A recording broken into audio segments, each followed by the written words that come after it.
But once you have the API keys plugged in, all you're simply going to do is either go back to your terminal or just go into the terminal right here in your IDE and run PNP run.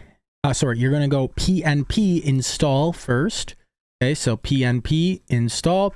And then once that installs, you're going to run PNP run dev. Okay, if you need those commands, you can actually just check right here in the repo. You'll see that it mentions that right here, PNP install right here, and then PNP run dev. All right, so that's going to spin up bolt.diy on localhost port 5173. It's a remix app. So now we can go to localhost 5173 and you'll see we have bolt.diy. So as you can see, it looks very similar to bolt.new.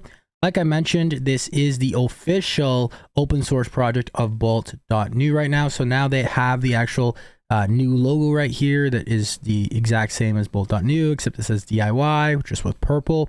It looks really nice, and it also has quite a bit more features than the actual closed source version, right? So we'll go over some of those right now.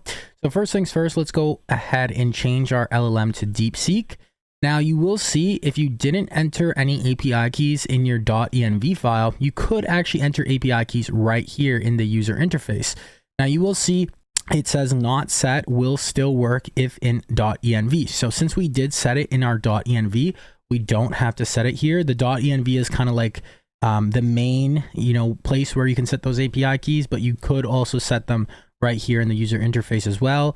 But you don't have to if they're in the .env file. All right. Now, if you click here, you could also just get your API key right there. It gives you direct access, and we're just going to use DeepSeek Coder right now.